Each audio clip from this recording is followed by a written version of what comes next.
humabol sa akin! Anong aswang ang pinagsasasabi mo? Walang ganun dito sa lugar natin. Ayan na ang aswang na humabol sa akin, Ate Marley! Tumakbo ka pa sa ate mo! Kakainin ko na kayong dalawa! Naku po! Aswang nga yan! Takbo na! Huli ka! Hindi mo ako matatakasan! Lalapain na kita! Ate Marley, huwag mo ako iwanan dito! Tulong! May aswang! Ay! Bitawan mo ako, walang hiya ka! Ah!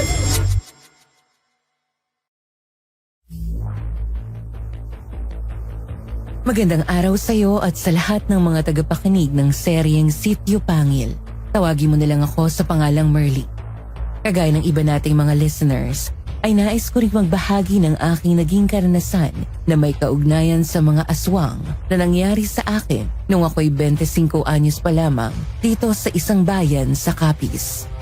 Isa po kasi akong mekaniko at ang trabaho ko po pala na ito ang magiging dahilan para masuwong ang buhay ko sa panganib. Kung paanong nakaligtas ako sa kapahamakan at nalampasan ang mga panganib sa kuko ng mga aswang ay ikukwento ko sa inyo ngayon. Kung mabuti o masama ang aking ginawa, kayo na po ang humusga. Di kita pakakawalan! Ang mga galanding gagaya mo ay dapat bigyan ng leksyon! Ayaw mo akong bitawan na! Umanda ka sa akin!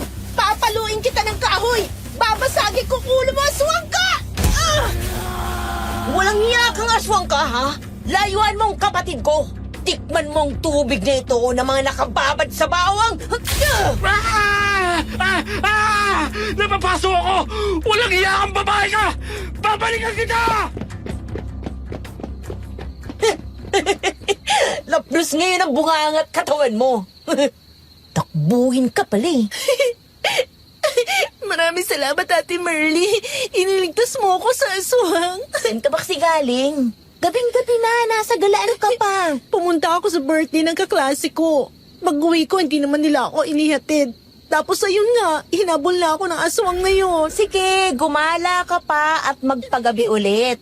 Baka sa susunod, hindi ka na makaligtas sa aswang na yon. Magiging hapunan ka na ng aswang. Hindi na ako lalabas kapag gabi, Ate Marley.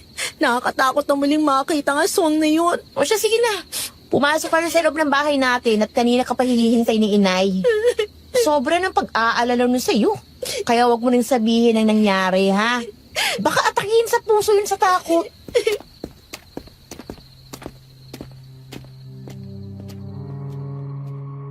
Tumigil na sa pag-iyak si Myra.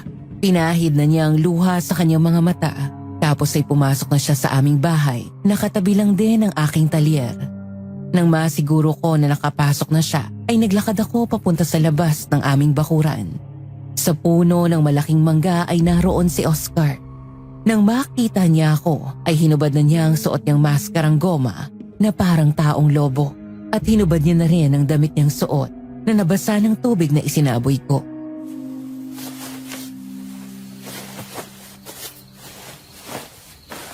Magaling ang ginawa mo, Oscar. Paniwalang paniwala siya na aswang ka nga. Sobrang takot niya kaya tsak na hindi na yun masyadong gagala. Lalo na kapag gabi na. Etong 200, kagaya ng usapan natin. Ate Marley, parang lugi ako sa 200 ah. Baka pwede naman na dagdagan mo. Pambili lang to ng gamot sa bukol ko. Hindi mo naman sinabi na kapag natatakot pa lang kapatid mo ay namamalo ng kahoy. Sige, gagawin ko ng 300 ha. Huwag ka nilang maingay. Umuwi ka na at bumili ka ng gamot sa bukol mo. Sige Ate Marley, aalis na ako. Roy, ang sakit ng buong katawan ko eh. Pati ulo ko, ang daming bukol. Hindi ko na to ulitin. Isang bagay pa pala, Oscar. Huwag kang magkakamali na sabihin kay Myra ang ginawa natin ha. Tandaan mo, gusto ko lang siyang takutin para mapirmi sa bahay. Oo naman Ate Marley, no problem. O paano, alis na ako.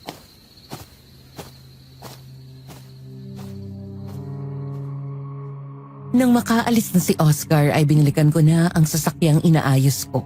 Isinara ko na ang hood nun. Inoff ko na rin ang bumbilyang di kuryente na naroon. Tapos ay pumasok na ako sa aming bahay. Dumiretso ako sa aming banyo para maligo at linisin ang aking katawan. Gumamit muna ako ng sabong panglaba para maalis ang mga langis at grasa sa aking mga kamay. Pagkatapos na maalis ang mga grasa at langis, ay saka naman ako gumamit ng sabong mabango. Ang buhok ko naman na mahaba na lampas balikat ay ginamitan ko ng shampoo. Nakatapis ako ng tuwalya nang lumabas ng banyo.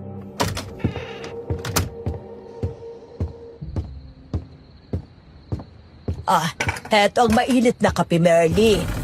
Ipinagtimpla kita para mainitan ang sikmura mo kasi naligo ka pa kahit gabi na. Maraming salamat po, Inay. Magpahinga na rin po kahit gabi na. Ako, kami ang dapat na magpasalamat sa iyo, anak. Kasi hindi mo kami pinabayaan ni Myra. Mula nang mamatay ang itay mo, ikaw nang tumayong padre di pamilya. O, Nay, ayos na po yun. Baka mamaya kung saan pa mapuntang usapan natin. Malulungkot na naman po kayo at iiyak kapag naisip niyo si Itay. Ay, sige na. Hindi na ako iiyak. Sige po, Nay. Papasok na po ako sa kwarto ko. Doon ko na po iinumin tong kape na tinimpla mo, Nay.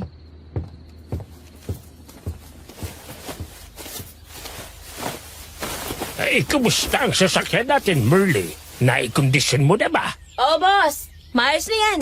Nasa kondisyon na. Pwede na yan sa long trip. Ay, mabuti naman kung ganon. Darating na ang buyer natin kaya kailangan ay ma-impress siya, ha? Para hindi na baratin ang presyo nito. Oo, boss. Hindi ka mapapahiya sa buyer mo. 1 click lang yan at start ka agad. Gusto mo bang subukan? Ay, sige. Tingnan ko nga kung ayos na. O, ikaw na mag-start. Sige, boss. Pakinggan mo kung gaano kapino ang tunog ng makina. Abay, ayos Talagang magaling kang mekaniko, Merly. Hayaan mo, kapag kinuha yan ngayon ng buyer natin, may bonus ka. Ay, nako. Salamat naman kung ganun, boss. Malaking tulong din sa akin na dito muna dinadala sa akin ang mga binibenta mong sasakyan para maikondisyon. Nagkakaroon ako ng trabaho. Alam mo, ang mga kagaya ko na buy and sell ng sasakyan ng negosyo ay kailangan talaga ng magaling na mekaniko para hindi kami napapahiya sa mga katransaksyon namin. Basta kapag kailangan mo ako, boss, puntahan mo lang ako. Kahit anong sira ng sasakyan, kaya kong ayusin.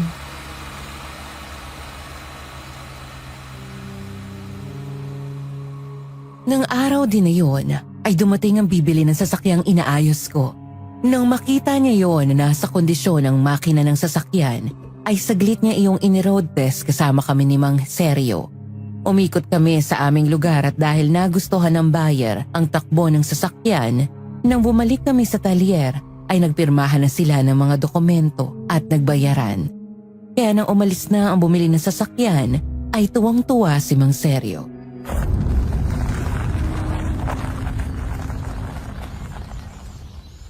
Para sa'yo, Merly. Bonus mo yan kasi magaling ang iyong ginawa. Ba? 3,000. Boss, maraming salamat. Madali ang transaksyon kapag wala silang mairereklamo sa sasakyan. Nakita mo naman, hindi ba? Hindi na sila tumawad sa presyo kasi alam nilang nasa kondisyon. At sabi ko naman sa kanila, kapag hindi pa nila kinuha ay baka maunahan sila ng isa pang buyer na darating. Wala namang problema kung dumating pang isang buyer mo, boss. Maayos na rin yung isang sasakyan na yun. Ay, ganun ba? Eh, talagang maasahan ka, Merly. Hindi ako nagkamali na dito sa talyer mo dinadala ang mga nabibili kong sasakyan para maikondisyon muna bago ko ibenta. Salamat sa pagtitiwala, boss. Ay, siya nga pala. Meron akong gustong bilhin na kotse. Ang kaso ay malayo ang lugar nila. Gusto ko na isama kita kapag binili ko na yon. Bakit naman kailangan pa akong kasama, boss? Ay, malayo kasi ang baryo nila. Gusto kong masiguro na maayos ang makina bago ko bayaran. Abay, mahirap na kung saan pa kami masisiraan. Huwag kang mag-alala. May bayad pa rin yon. Sige, boss. Kailan ba tayo aalis? Bukas ng umaga, dadaanan ka namin ni Oscar. Siya ang magmamaneho ng kotse na sasakyan natin. Ikaw naman ang magdadala ng kotse na bibilhin natin. Kaya nga sabi ko sa'yo ay babayaran din kita.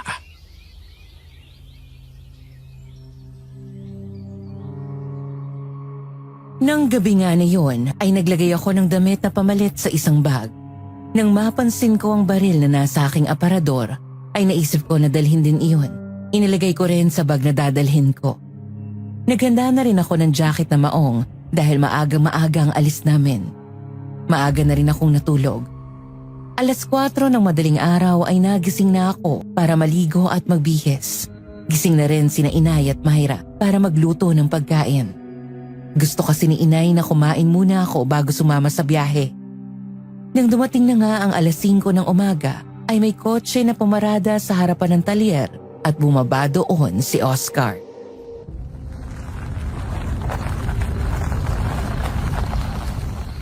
Magandang umaga, Ate Merly. Nakahanda ka na ba? Oh, nakahanda na ako. Nako, Oscar, mabuti naman at ikaw palang makakasama ni Merly sa pagpunta sa malayong baryo para samahan si Mang Seryo. Opo, Aling Tinay. Alam niyo naman si Mang Seryo kapag malalayo ang biyahe. Ay ako talagang kinukuha niyang driver. Oh, nagkape ka na ba? Baka gusto mong mag-almusal ka muna. Naku, wag na po. Makita ko lang si Myra nabubusog na ako. Nawawala ng gutom ko. Sus! Bumanat na naman ang bolero mong dila, Oscar. Kala mo naman kinikilig ako sa mga sinasabi mo. Hindi naman yun bola. Totoo naman yun. Ang ganda mo kasi.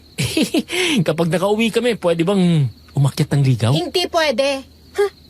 Teka nga pala, anong nangyari sa ulo mo? May dalawang bukol ka pa sa noo. Para kang tutubuan ng sungay dyan Hindi naman ako sa'yo nagpapaalam Kay Aling Tinay naman Tsaka itong bukol, nauntog kasi ako sa pintuan ng bahay namin. Katanga naman ng pintuan nyo, no? Inuntog yung ulo mo? Hindi ka naman papayag na umakyat siya ng ligaw, di ba, Nay? Sa akin ay walang problema yon. Kapag ang isang binata ay sa bahay nanliligaw, mabuti ang intensyon nun. Pero kapag inaabangan lang sa kanto, ay nako! Wag kayong magkakamali. Manloloko lang yon. Tama nga po yun. Oh, Myra, alam mo na Oo na. Ingat sa pagmamaneho, ha? Malayo pa naman ang biyahe nyo. Aba, at nag-aalala ka na sa akin Sa atin, Merly, ako nag-aalala, hindi sa'yo. Kaya ako sinabing ingat sa pagmamaneho kasi sakay mo ate ko. Mananagot ka sa akin kapag may nangyari dyan. Ganun ba? Kumunti agad. Tayo na, Ate Merly. Naghihintay na si Boss Seryo. Nay, alis na ho kami. Myra, huwag ka nang gumala-gala, ha? Bantayan mo si Inay. Baka gabihin na kami pabalik.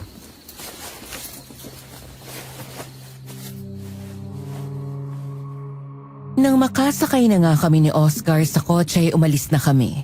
Sa likurang upuan ako naupo at sina Oscar at Boss Seryo naman ang naupo sa unahan dahil sila ang nakakaalam ng lugar na aming pupuntahan. Madilim pa ang paligid at malamig ang simoy ng hangin kaya naman isinara ko ang bintana. Di nagtagal ay nakaramdam ako ng antok kaya nakatulog ako.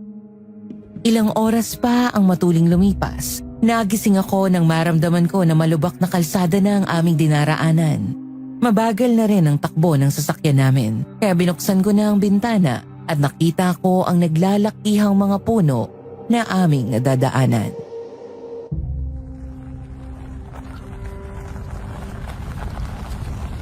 O seryo, malayo pa bang pupuntahan natin? Parang puro kakahuyan ng mga dinadaanan natin, Oo, medyo malayo pa ang baryo ni Paring Nicanor. Siya kasi ang nakakaalam ng binibentang sasakyan.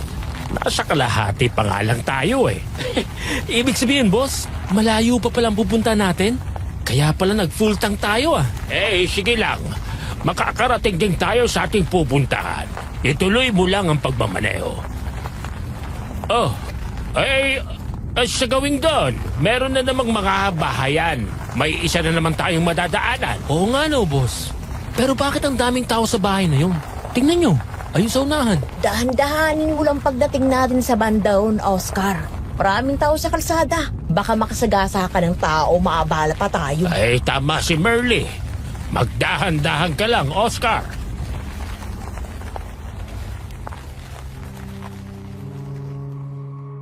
Pagdating nga namin sa lugar na maraming tao na nakapila sa kalsada ay nagdahan-dahan nga si Oscar. Nakita namin na bukod sa mga tao sa kalsada ay marami na ring tao sa loob ng bakuran. Mayroong isang malaking bahay doon at sa tabi ay mayroong kapilya. Di nagtagal ay inihintunan niya ang sasakyan namin. Paano nga ay mayroong mga taong paparating na nasa gitna na mismo ng kalsada naglalakad. Sa unahan ng mga taong iyon ay nakita ko ang isang lalaking sa tingin ko ay kasing edad ko lang, nakasuot ng abitong puti.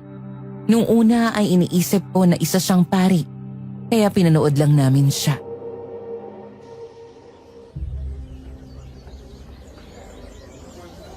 Mga kababaryo, bumaba na mula sa bundok ang albularyong Cisco. Tapos na 15 araw na pangingilid niya.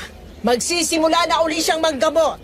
Kaya pala maraming nakapila dito. Magpapagamot pala ang mga ito. Yung lalaking yun, boss. Yun ang sinasabi na manggagamot na galing sa bundok. Grabe, ang dami niyang pasyente. Baka kaya ba niyang gamutin ang lahat ng yan? Magpapagamot din po ba kayo kay Isko? Pumila na po kayo. Ay, hindi po. Napadaan lang po kami. Hindi lang makaabante ang aming sasakyan kasi maraming tao ang nakaharang sa kalsada. Ganun pa. Akala ko kasi magpapagamot din kayo. Ano-ano po ba ang kayang gamutin ng albularyong yan? Aba, marami. Kung ano ang problema mo ay sabihin mo lang sa kanya at tsak na matutulungan ka niya. Pati nga mga nakukulam at naaaswang ay natutulungan niya. Aswang po? Meron bang aswang dito? Nako, Ineng. Kahit sa ang baryo dito sa Capiz ay mayroong aswang. Lalo na yung mga liblib na baryo. Yun ang madalas nilang ginugulo. Maswerte pa pala sa lugar natin kasi tahimik. Walang aswang. Sige na, Oscar. Lumakad na tayo.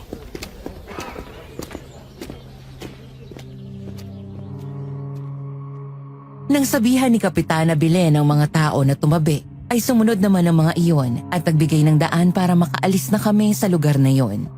Nagpatuloy kaming magbiyahe. 3 oras pa ang matuling lumipas at nakarating na kami sa bahay ng kumpare ni Boserio na si Mang Nicanor. Noon ay 2:00 na ng hapon. Hindi pa kami kumakain ng tanghalian. Kaya nagpaluto muna ng pagkain si Mang Nicanor ng huli ng manok na native at kinatay para gawing tinola. Kaagad naman kaming kumain dahil talagang gutom na kami.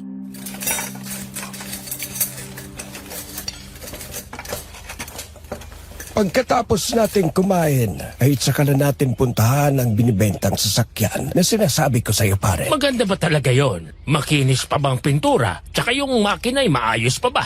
Baka naman karag-karag na yon, pare. Ay maganda, pare. Mayaman ka sa mayari. Babalik na sila sa abroad at doon na maninirahan. Kaya binibenta na ang sasakyan. Wala naman daw gagamit noon, kaya benta na lang. Yun bang may-ari mismong nakausap mo? Yung tauhan niya, yun ang naghahanap ng bayad. Pero makakausap naman daw ang may-ari kapag mayroong sure bayad. Naku, Mang Nicanor. Kung hindi niyo pa nakausap ang may-ari, baka sumablay tayo dyan. Pero sigurado naman daw na ibebenta na ang sasakyan na yon. Kaya nga pagkatapos nating kumain ay pwede na tayong lumakad para tingnan yung sasakyan para hindi tayo gabihin. Malayo pa ba yun, pare? Saan bang lugar yon? Mga 3 baryo pa ang dadaanan natin, pare. Pero sulit naman kasi kapag nakita mo ang sasakyan ay talagang makinis at maganda pa. At saka ay maayos pa talagang makina.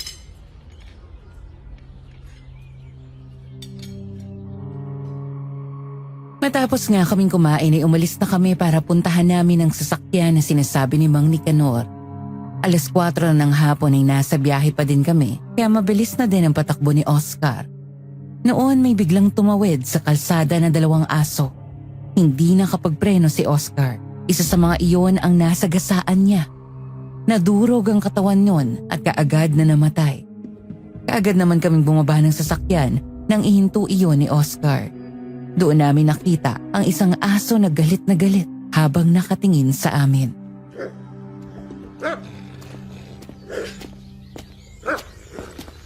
Naku, Oscar! Nabanggamot na pati yung aso.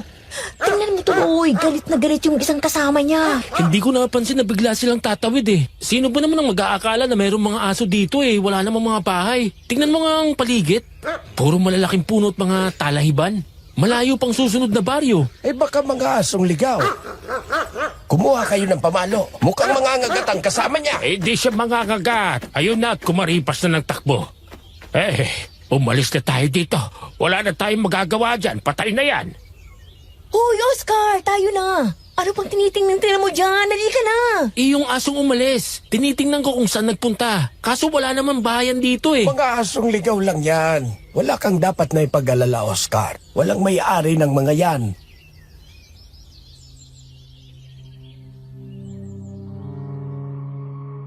Isang oras pa ang matuling lumipas ay nakarating na kami sa lugar at nakita namin ang sasakyan.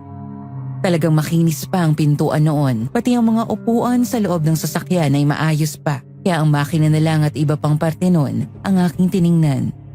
Nang matiyak ko na kondisyon nga ang sasakyan, ay sinenyasan ko na si Mang Seryo na ayos ang sasakyan.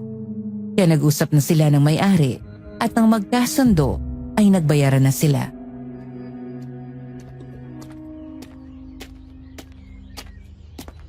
Merly, ikaw nang magmaneho ng binili nating sasakyan at si Oscar naman sa isa. Sige, boss. Sino sasama sa akin? Akong makakasama mo at si Oscar naman ang kasama ni paring Nicanor. Sila ang mauna kasi si paring Nicanor ang nakakaalam ng daan. Sige boss, umalis na tayo dito kasi dumidilim na. Malayo pang biyahe natin. Sige, susunod kami ni Boss Sergio sa inyo. Pagdahan-dahan ka lang, Oscar, lalo na sa mga kalsadang lubak-lubak. Hindi ko pwedeng patakbuhin ng mabilis ang nabili nating sasakyan. Baka magkaroon ng damage ang pangilalim na bahagi, mahirapan si Boss Sergio na ibenta. Oo nga naman, Oscar. Hindi lahat ng buyer ay pare-pareho. Merong mga masisela na ayaw ng maraming gasgas ng sasakyan.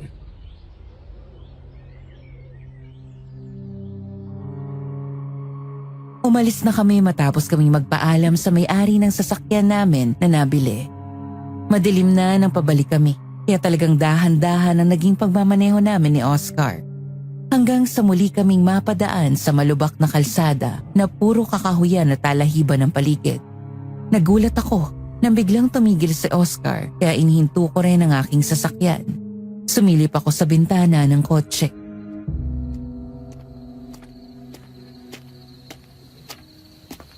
Oscar! Anong problema? Bakit ka huminto? May nauna kasi sa amin karito na hinahatak ng kalabaw. Unahan mo na para makaalis na tayo dito. Pusinahan mo para tumabi. Sige. Sumunod na kayo sa akin.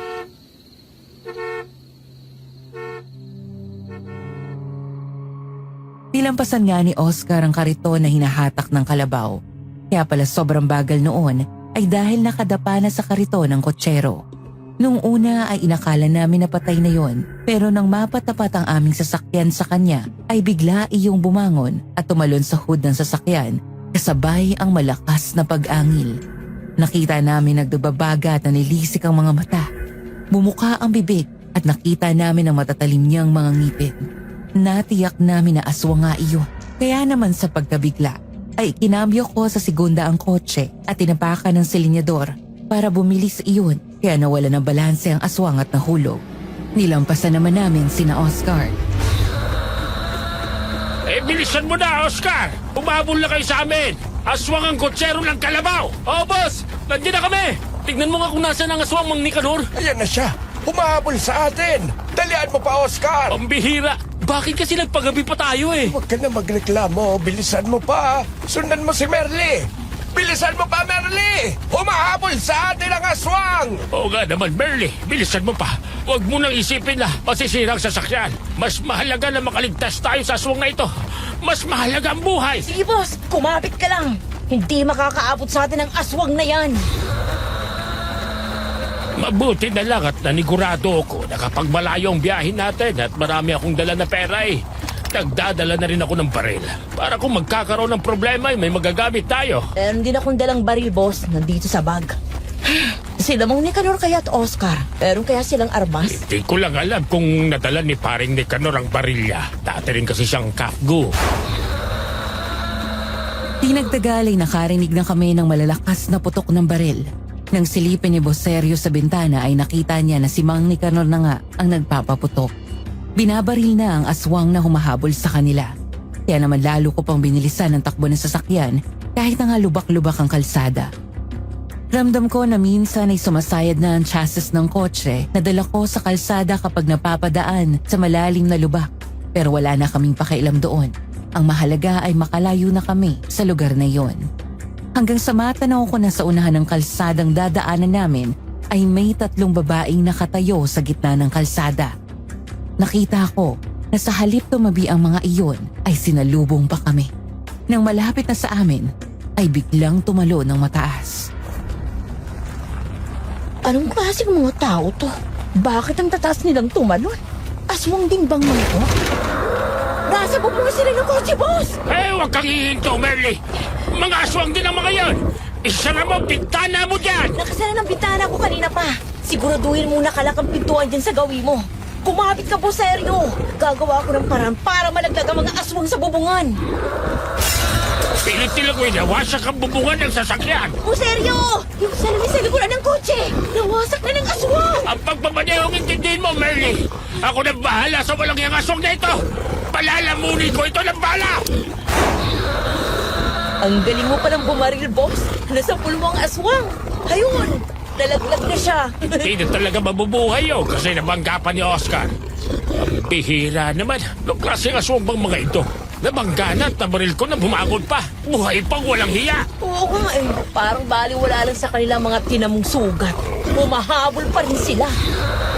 Meron pang aswang sa bubungan ng kotse natin. Gumawa ka ng paraan para mahulog sila. Tama ka nga, boss. Nasa bubungan ng pangdalawa. Ay, naku po! Nandito sa gawin kong isa. Pinabasag niya sa lamin ng kotse. Umilag ka, Merly! Babarilin ko ang aswang na yan! Nang ilawit nga ng aswang kanyang ulo sa gilid ng sasakyan at sumilip sa bintana, ay binaril iyon ni Boserio. Nakita ko na nasa pool iyon sa ulo. Pero hindi pa iyon nahulog. Nasa ibabaw pa rin yun, kaya ang bubungan na ang binaril ni Boserio.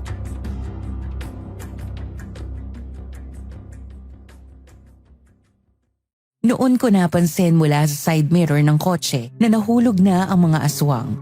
Nang makita iyon ni Mang Nicanor ay binaril din niya ang mga aswang, kaya nagtalunan ng mga iyon sa talahiban para makaligtas sa bala ni Mang Nicanor.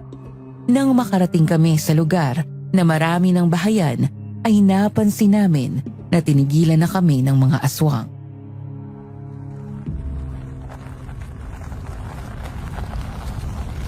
Boserio, parang tinigilan na tayo ng mga aswang. Ay, kaya lang, malaki naging damage nitong sasakyan. Huwag mo nang intindihin ng sasakyan, Merly. Ang mahalaga ay nakaligtas tayo at buhay. Itong sasakyan ay makakaya pa namang ayusin. Yung pera ay kikitain pa rin naman. Pero kung namatay tayo, ay, lako, wala na talagang pag-asa yon. Sabagay, tama ka dyan, boss. Di bali, meron akong kakilala na magaling na latero para ayusin ang paligid ng sasakyang to. Kapag nakarating na tayo sa bahay ni Paring Nicanor, diyan na tayo magpapalipas ng gabi. Bukas na tayo babalik sa ating baryo. Sige, boss. Yun nga rin sana sasabihin ko sa iyo kasi delikado kung itutuloy pa natin ang biyahe ngayon. Marami pa tayong madadaan ng lugar na walang mga kabahayan sa labas ng mga baryo. Baka may mga aswang din na nag-aabang na mabibiktima doon. Ate Marley! Sa susunod na kanto ng bahay ni Mang Nicanor, ay bagalan mo ng pagpapatakbo ng sasakyan. Oo, natatandaan ko ng bahay niya. Kumusta kayo dyan? Ayos lang kami. Mabuti na lang at meron ding dalang armas si Mang Nicanor. Kung hindi, baka napasok na kami ng mga aswang sa loob ng kotse. Kaya nga lang ay buhay pang mga aswang. Kahit na natamaan na ng baril sa mga katawan, ay hindi pa rin sila napuruhan. Oo nga, Mang Nicanor. Ibang klase ang mga aswang na yun.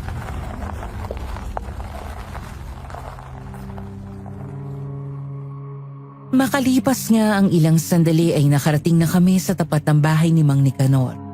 Kaagad kong iginilid ang sasakyan.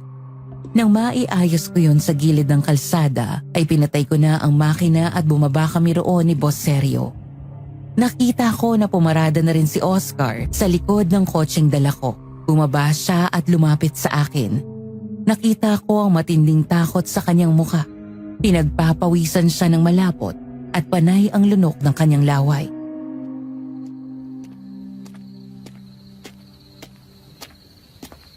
Muntik na tayo ron, Ate Marley ah. Mabuti na lang at merong dalang mga baril ang mga kasama natin. Kung hindi, nako, ano na kaya mangyayari sa atin? Wala pa naman tayong armas na dala. Ikaw lang ang wala. Meron din akong dala, no? Meron ka din palang dalang baril, Ate Marley? Oo, ito. Dala ko ang baril ni Itay. Pambihira. Ako lang palang kawawa kung nagkataon na naharang tayo ng mga aswang. Huwag ka nang magreklamo, Oscar. Ang mahalaga ay ligtas tayong nakarating dito kina Paring Nicanor. Kaya lang pare, nasira na yung sasakyang nabili mo. Bayaan mo na yan, pare. Kahalang naman ang nagkaroon ng damage. Madali ang maaayos. Ang mahalaga ay buhay tayo at walang nasaktan. Totoo palang merong aswang sa lugar na to, Mang Nicanor. Totoo palang sinabi ng babae na dadaanan namin dun sa tapat ng manggagamot na Iskong pangalan. Oo, meron talaga ng mga aswang dito. Pero ang madalas na binibiktima ay yung mga naglalakad lang at naliligaw sa lugar na ito. Nagtataka nga ako kung bakit tayo sinalakay. Baka nagalit sila ng binusinahan ko tapos nailawan yung mukha niya. At nalaman natin na aswang sila. Pwede nga na ganun ang nangyari kaya sinalakay nila tayo. Kasi ang nababalitaan ko ay ayaw na ayaw ng mga aswang na mayroong nakakakita sa kanila. Sige na. Pumasok na tayo at nang makapagpahinga na tayo. Bukas na bukas ay maaga tayong gumising para makauwi na tayo sa atin.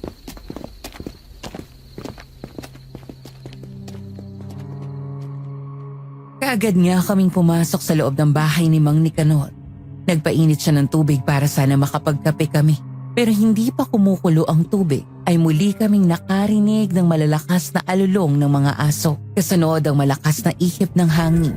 Ang mga sanga ng mga puno ng niyog ay gumalaw at humampas sa bubungan ng bahay ni Mang Nicanor. Nakarinig kami ng malakas na huni ng ibon.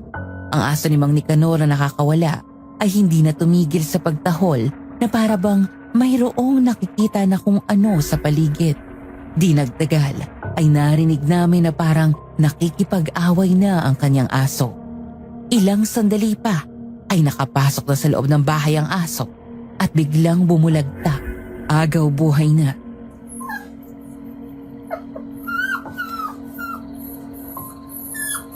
Ano nangyari sa aso mo, Mang Nicanor? Bakit dugon siya? Ang daming sugat! Tiyak na mayroon siyang nakaaway na mga asong gala. Teka. Malalim palang sugat niya. Wasak ang kanyang lalamunan. Wasak ang kanyang tiyan. Patay na ba ang aso mo, Mang Nicanor? Parang hindi na siya humihinga. Oo, ay pinilit niya lang na makapasok dito bago siya mamatay para bigyan tayo ng babala. Kumanda kayong lahat. Nasundan tayo ng mga aswang. Nandito na sila sa paligid ng bahay ko. Pambihira. Akala ko'y makakapagpahinga na tayo. Hindi pa rin pala. Talagang sinundan pa tayo dito ng mga aswang na yon. Mang Nicanor, meron ka pa dito sa bahay mo na baril? Abay, kawawa naman ako. Kayong lahat merong armas, ako lang ang wala. Aba, meron pa. Marunong ka bang gumamit ng baril? Kahit hindi ako marunong, kapag ganitong sitwasyon, kakayanin ko na yan. Ito ang kalibre 45, Oscar. Nakakasana yan. Ikaw na ang gumamit niyan. Yung gara na lang ang gagamitin ko. Salamat, Mang Nicanor. Nang abutin ni Oscar ang baril ay biglang nawasak ang dingding ng bahay ni Mang Nicanor dahil yari lang sa plywood ang dingding ng bahay ay kaagad iyong nasira. Kaagad namang lumayo doon sina Oscar at Mang Nicanor. Itinutok namin ang aming mga baril sa gawin na iyon dahil inaasahan namin na doon muling sasalakay ang mga aswang. Lalo na nga at nawasak na ang parting yun ng bahay. Pero ilang sandali pa ang hinintay namin ay walang aswang na nagpakita sa parting yun. Pagpus ay ang kabilang bahagi naman ng bahay ang binangga ng aswang para sirain din ang dingding doon. Nandito ang aswang! Lumayas ka dito! Hindi ako natatakot sa'yo! Hindi naman kita tatakutin! Papatayin kita! Ikaw ang mamamatay, halimaw ka! Tingnan ko lang kung uubra ka sa bala ng baril ko! Natamaan mo ba ako, seryo? Hindi ko alam kung tinamaan ko siya. Bigla siyang nawala eh. Wala na siya dito. Meron din aswang dito! Ipanatan mo na, Oscar. May hawak ka namang baril, hindi ba? Oo, Mang Nicanor. Akong bahala sa isang to. Palaalamunin ko to ng bala. Hindi mo siya tinamaan, Oscar. Inilagay niya lang ang mga bala mo. Di nga siya tinamaan, Ate Merly. Nasaan ang aswang na yun? Walang niya kang halimaw ka.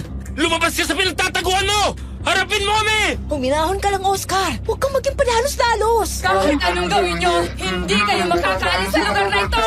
Ngayong gabi, lahat kayo ay magiging bangkay! Ano bang naging kasalanan namin sa inyo? Hindi naman namin sinasadya na maunahan kayo dahil sa bagal ng kalabaw na humihila sa kariton nyo. Hindi naman yun ang kasalanan ninyo, kaya kami nandito. Ang tunay na dahilan kaya gusto namin kayong patayin ay dahil sa ginawa ninyong pagpatay sa aming anak. Hindi na kayo naawa sa bata. Matapos nyong mabangga ay iniwan nyo na lang na walang buhay sa gitna ng kalsada. Sinong bata ang sinasabi mo? Wala kaming pinapatay na bata. Ang batang aso na nasagasaan nyo sa ilang na lugar, yun ang aming anak. Doon sila naglalaro ng kapatid niya.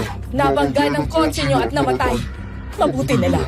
At nakatakas yung isa, kaya nakapagsumbong sa amin.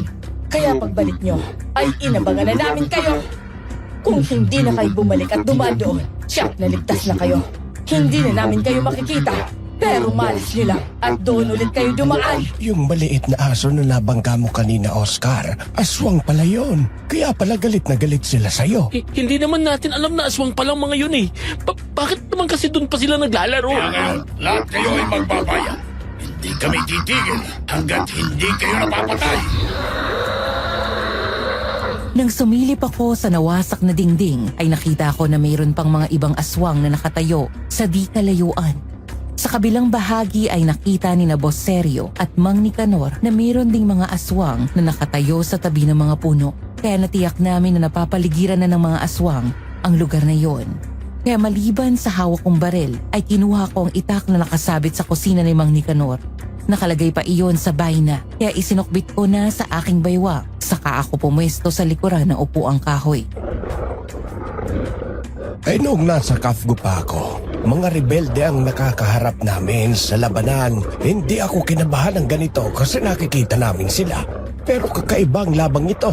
Mahirap kalaban ang mga aswang. Hindi natin alam kung ilan sila na nakapaligid sa bahay ko. Kailangan natin magtipid ng bala. Tama ka, paring Nicanor.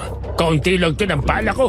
Kapag nawalan tayo ng panlaban sa kanila, tsak kasabay-sabay na sasalakay ang mga yan. Isang ang kanayata ng mga aswang ang nakalaban natin.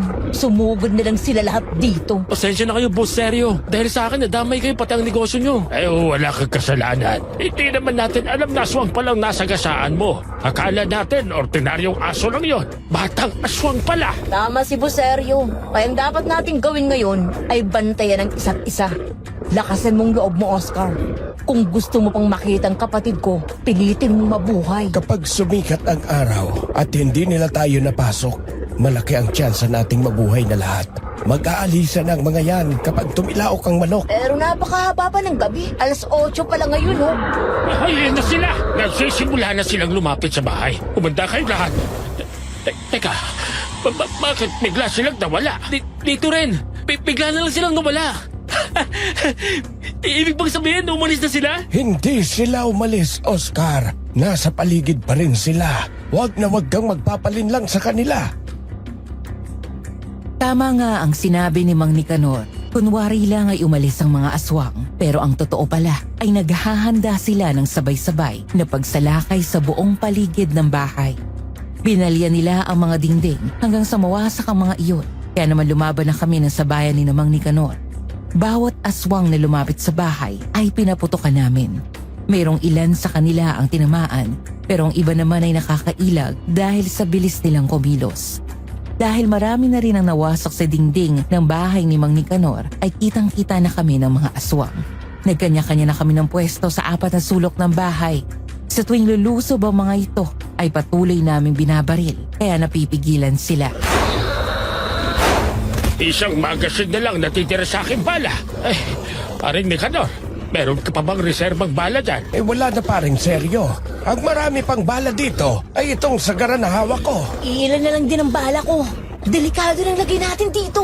Napakadilim pa naman ang paligid, lalo na ngayon na parang nagtago na ang buwan sa maitim na ulap. Wala na din akong bala, Ate Merly. Ano nang gagawin natin ngayon? Delikado na tayo dito sa bahay ko.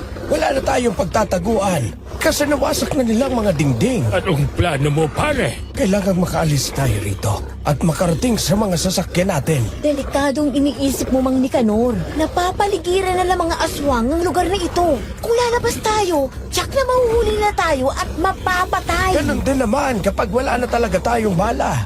Mapapasok na nila ang bahay na ito at mapapatay tayong lahat. Gawin na natin ang makakaya natin habang mayroon pa tayong magagamit na bala. Hindi na tayo titigilan ng mga aswang na ito. Desperado silang makagante kahit pa marami ang masugatan sa kanila. Tama si paring Nicanor. Ay, sige, makipagsapalaran na tayo. Patay na kung patay. Muli nga ay sabay-sabay na sumugod ang mga aswang. Galit na galit ang mga iyon. Hanggang isa sa mga iyon ang nakahablot kay Oscar at hinatak palabas ng bahay. Kinagat ang aswang ang kamay niya na mayroong hawak na baril kaya nabitawan niya iyon. Nang paputokan ko ang aswang ay tinamaan naman, kaso nga lang ay hindi napuruhan. Nang muli kong kalabitin ang hawak kong baril ay wala na rin akong bala kaya kinuha ko ang itak at tinaga ang aswang. Naputol ang kamay nito. Ngayong wala ka ng kamay, tatapusin na kita! Salamat, Ate Merly. Iniligtas mo ako at napatay mo ang aswang. Isa lang yan, Oscar. Napapaligiran na tayo ng mga aswang. Kumuha ka ng mga gagamit mong armas para maipagtanggol mo sarili mo. Oscar! Saluhin mo ang samurai na ito! Pilitin mong makatakbo papunta sa kotse. Ako nang bahala sa mga aswang na haharang sa inyo ni Merly. Parang hindi ko makakayang ipinapagawa mo, Mang Nicanor. Baka hindi pa ako nakakarating sa sasakyan. Masukol na nila ako. Hoy, Oscar! Hindi itong panahon para panghinaan ka ng loob. Mamamatay tayong lahat dito kung hindi tayo makakaalis. Ay, sige, mauna kami ni Merly. Hindi na makakapagmaneho ng maayos si Oscar. Paring Nicanor, tirahin mo lahat ng aswang na lalapit sa amin at pagdating namin sa sasakyan, Kami naman ang bibira sa mga aswang na haharang sa inyo. Sige, tayo na. Diretso lang kayo parang seryo. Huwag kayong titigil sa pagtakbo hanggang sa makarating kayo sa kotse. Yung sinakyan namin ni Oscar ang piliin ninyo. Walang sira ang mga salamin ng kotse na yon. Tama ka, paring Nicanor. Mas ligtas tayo sa kotse na yon. Sumang-ayon naman kami ni Boss Sergio. Pumuesto naman si Mang Nicanor at itinuo ng hawak na baril sa amin. Nang magsimula na nga kaming tumakbo ni Boss Sergio palapit sa nakaparadang kotse, ay narinig na namin ang malakas na angilan ng mga aswang. Kasabay noon ay narinig namin ang mga yabag nila palapit sa amin. Hanggang sa makita ko nga ang isang sugatang aswang na humarang sa amin. Kaagad siyang binaril ni Boss Sergio. Kahit tinamaan iyon sa katawan ay hindi nito ininda. Nagpilit pa rin iyon na pigilan kami, kaya pinagtataga ko na siya. Mga kasama, huwag tayong pumayag na makakalis sa lugar na ito ang mga taong pumatay sa ating mga kalahi. Patayin silang lahat. Suko! Dalian natin, boss. Papalapit na naman ang mga kasamahan nila. Sige, Merly, mauna ka. Ako nang bahala sa mga aswang na sasalakay sa iyo. Papatayin ko kayong lahat! Halagin niyo ang babae niya! Huwag niyong hayaang makalis dito! Maaari nga na mapatay niyo ko. Pero lalaban ako hanggang sa uli. Sige, lalagbanan ko kayo! Patay na kung patay ito, Merly! Tayo na! Sige, kukuveran ko kayo pare. Diretso lang ang takbo. Nagpatuloy nga kami ni Boss Sergio palapit sa nakaparadang kotse. Bawat aswang na lumapit sa amin para harangin kami ay binabaril ni Boss Sergio, tapos ay tinataga ko ang mga iyon. Sadyang mahirap talagang kalabanin ang mga aswang. Nararamdaman ko ang mga matatalas nilang kuko na bumabaon sa aking mga braso sa tuwing lalapit sila at sasalakayin ako. Ganun pa man ay hindi ako nasiraan ng loob. Gamit ang matalas na itak ay tinataga ko sila, lalo na nga at nakikita kong mayroon na silang tama ng bala. Hanggang sa makarating na ako ng kotse. Nakapasok ako sa loob noon, kaya naman pinaandar ko na agad. Nang makasakay na si Boss Sergio, ay sina Oscar naman na nagsimulang tumakbo papalapit sa aming kotse. Buseryo, sinamang Nicanor naman ang binalingan ng mga aswang. Tulungan natin sila. Tama ka! Pero papalapit na naman sa atin ang iba pang mga aswang! Paring Nicanor! Tayo na! Sige, nandiyan na kami. Tayo na, Oscar. Sige, Mang Nicanor, tayo na. Sabay-sabay na silang lumulusap! Walang sino man sa inyo ang makakalis! Galit na galit ang mga aswang. Mayroong sumusugod sa amin at mayroong humaharang kina Mang Nicanor. Kaya naman walang tigil ang pagpapaputok ni Boss Sergio. Hanggang sa maubusan ng bala ang hawak niyang baril, itinapon niya iyon sa loob ng kotse. Matapos ay lumapit siya sa akin. Akin ang itak mo, Merly. Wala na akong bala. Tutulungan ko sila, Oscar. Sige, boss. Delikado sila. Ate Merly, tulungan niyo kami! Mauna ka na, Oscar. Ako na ang pipigil sa mga aswang na ito. Uubusin ko ang bala ko sa kanila. Sabay na tayo, Mang Nicanor. Hindi kita iiwanan. Aalis tayong lahat dito ng sabay-sabay. Walang sino man ang makakalis sa inyo sa lugar na ito. Mga hangal, mamamatay kayong lahat. Kasabay ng paglapit ng mga aswang ay sumugod na rin ang kanilang pinuno na si Mang Alfredo. Nakalapit ito kay Mang Nicanor.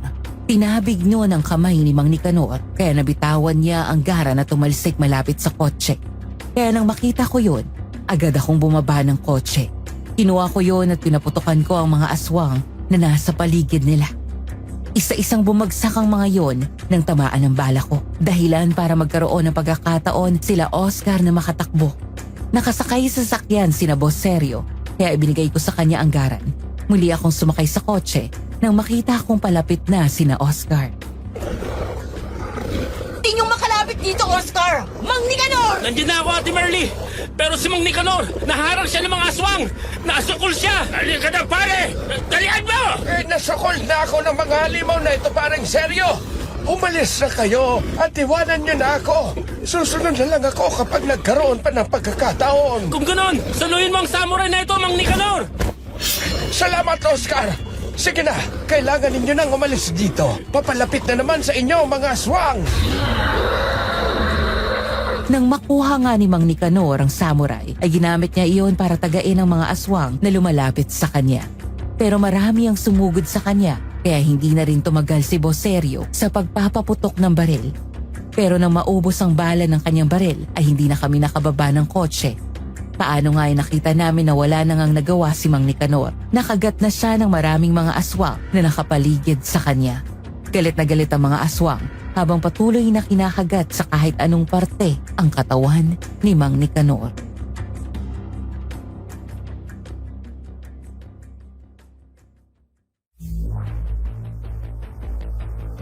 Sa aming mga listeners, bago po natin ipagpatuloy ang ating kwento, kaunting paalala lang po saglit.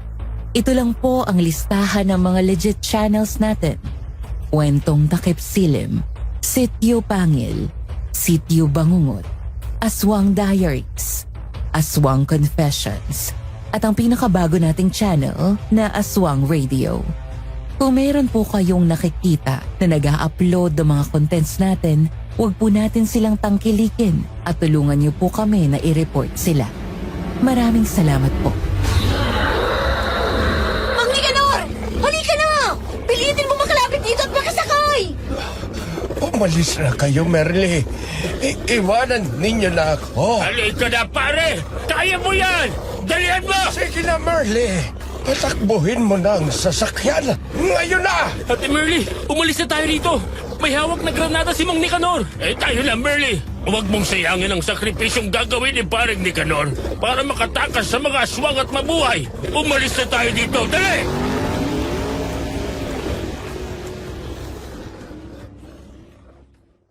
Nang nakita ko na sumenyas na sa akin si Mang Nicanor at ipakita ang 2 granada ay kaagad ko nang pinatakbo ang kotse papalayo doon. Kasunod noon ay narinig namin ang 2 malalakas na pagsabog ng granada. Alam namin na kasabay ng pagsabog na iyon ay tuluyan ang namatay si Mang Nicanor kasama ng mga aswang na nakapaligid sa kanya. Kaya nang makalayo na kami sa lugar ay natahimik kaming lahat.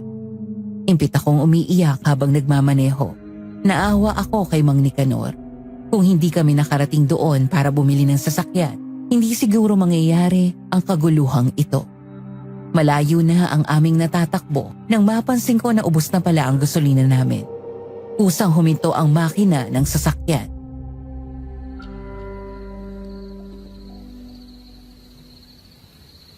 Bakit naubusan tayo ng gasolina?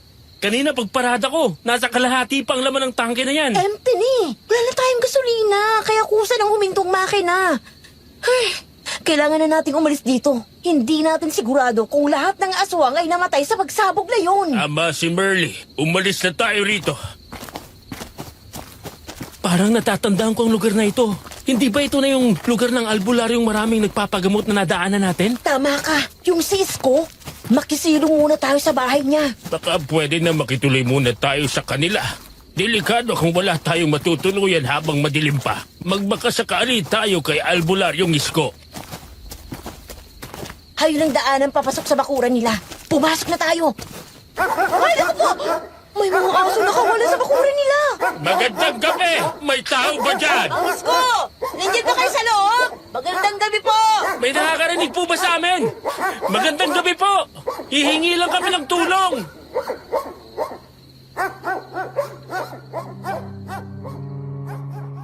Maya-maya lang ay bumukas ang pintuan ng bahay at lumabas doon ang lalaking nakita namin kanina na sinasabi nilang albularyo na si Isko. Sumilip muna siya. Nang matanaw niya kami, ay kaagad niyang tinawag ang mga pangalan ng mga aso niya, kaya tumigil sa pagtahol ang mga iyon at lumapit sa kanya. Akma kaming lalapit kay Isko nang itaas niya ang kanyang mga kamay para sabihan kami na huwag kaming lalapit kasi hindi niya kami kilala. Pinapakiramdaman siguro niya kung mga aswang kami o normal na tao.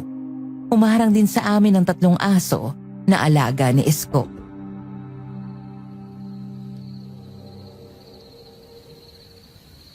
Sabel, ikaw ba yan? Hindi Sebel ang pangalan ko. Ako si Merly. Pasensya ka na. Akala ko ikaw si Sabel. Tagasan ba kayo? Anong maipaglilingkod ko sa inyo at pumarito kayo sa disoras ng gabi? May kasama kaming nasugatan. Kailangan namin ng tulong mo. Baka pwedeng makituloy muna sa inyo ngayong gabi. Naubusan kasi kami ng gasolina eh. Binutas na mga aswang ang tangke ng gasolina ng kotse. Bakit naman nasugatan ng kasama ninyo? May mga aswang na sumalakay sa amin. Galing kami sa pagbili ng sasakyan, pabalik na kami nang haraking kami ng aswang. Pinatay nilang kumpare kong si Nicanor at nasugatan nga itong si Oscar. Kung hindi kami nakatakas ay baka patay na rin kami ngayon. Pero mayroon din kayong mga sugat sa braso at mukha. Babaw lang naman ang kalmot na to. Si Oscar ang nakagat ng aswang kaya malalim ang mga sugat niya.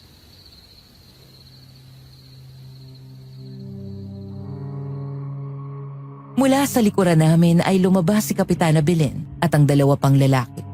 Bago pa kami nakakilos ay sinabuhin na nila kami ng asin. Nagulat kami noon nang tamaan kami ng mga asin. Kasunod noon ay pinakita sa amin ng mga tirintas na mga bawang. Ngayon namin natiyak na talagang iniisip nila na mga aswang kami. Pero nang wala silang makitang pagbabago sa amin at hindi rin kami takot sa bawang, ay saka lamang silang naniwala na hindi nga kami mga aswang.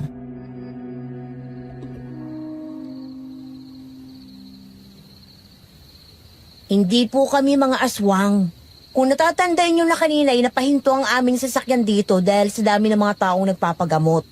Ako si Merly, ito naman si Oscar at ang boss namin na si Sergio. Oo. Naalala ko na. Kayo nga yun. Isko. Napadaan na nga sila dito kanina. Hindi sila mga aswang na gaya ng iniisip natin. Ganun ba? Sige, Kapitana Belen. Patuloyin mo na sila. Pasensya na kayo, ha? Masyado lang akong sigurista. Ilang beses na rin kasing pinagtangkaan ng mga aswang ang buhay ko. Kaya nga madalas ay nandito sina Kapitana at mga barangay tanod para magbantay. Ayos lang yun, Isko. Sa panahon ngayon, kailangan mo talagang maging mautak. Lalo na nga't ilang beses ka na palang pinagtangka ang patay ng mga aswang. Tumuloy na kayo sa aking bahay para magamot na rin natin ang sugat ng inyong kasama.